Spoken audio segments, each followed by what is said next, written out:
My name is Olivia Parker. I am 60 years old. I live alone in my small house in Brighton. My husband died 7 years ago. I have only one son. His name is Liam.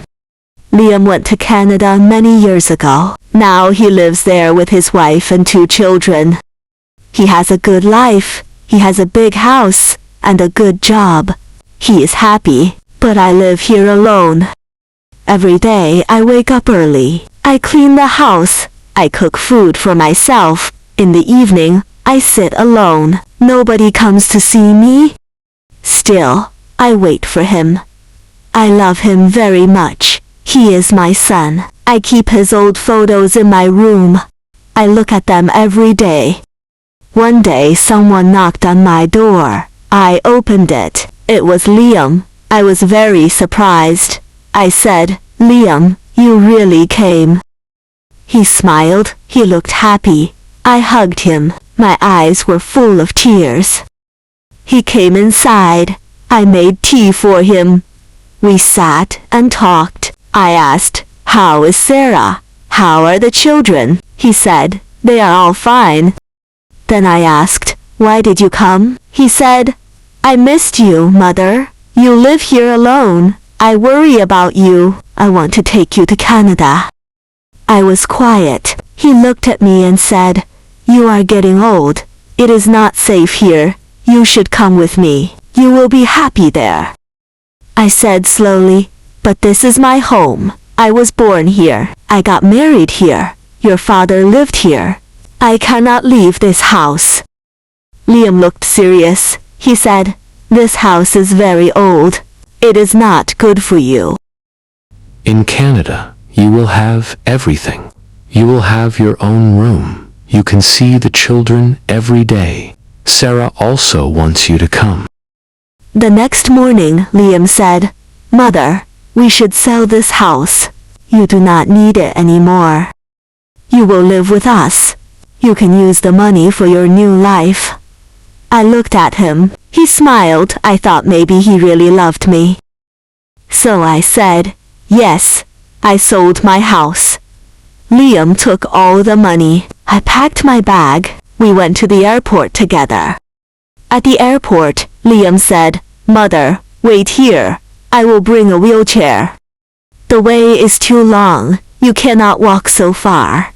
I will be back in 5 minutes." I said, "Okay." I sat on a chair. 10 minutes passed. Liam did not come back. I thought maybe the line was long. I waited. 30 minutes passed. Still, he did not come. I felt scared. I looked at the big door again and again, but Liam was gone. Now it had been 45 minutes.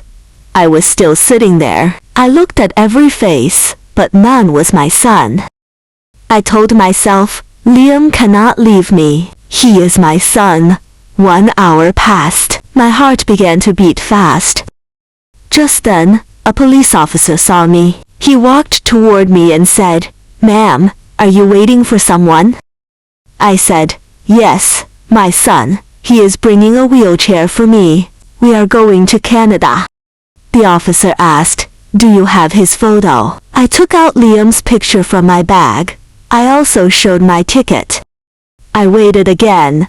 After a long time, the officer came back. His face was serious. He sat next to me. He said softly, "Ma'am, I am sorry. Your son has boarded the flight. He has gone. The plane has already taken off. He did not take a wheelchair. He went alone." I froze. My heart stopped for a moment. I said very slowly, "No, that is not true. My son Liam loves me. He said he will take me with him." The officer said, "I saw everything." He gave his passport. He entered the plane alone. Tears came to my eyes. My heart broke. I cried and cried. The officer's eyes also became wet.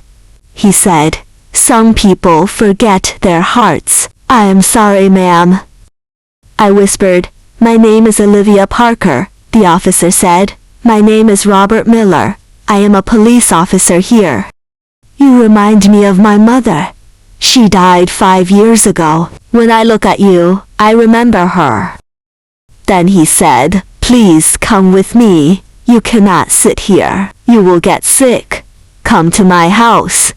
My wife is kind. She will cook for you," I said, "but I do not want to trouble you." He smiled and said, "It is not trouble. It is love.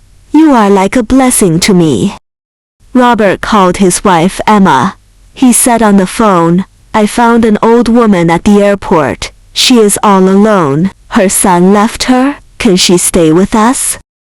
I could hear Emma's voice. She said, "Yes, please bring her." I cried in my room. I missed Liam. I missed my house. But these strangers gave me love. The next morning, Robert got a phone call. He went to another room. He spoke in a low voice. What I did not know was this: the flight that Liam took had crashed. There were no survivors.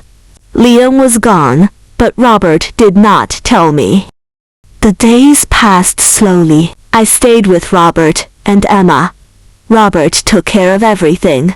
He helped me go to the doctor. He bought my medicine. He treated me like his mother. His wife gave me respect. Their home became my home. Their family became my family.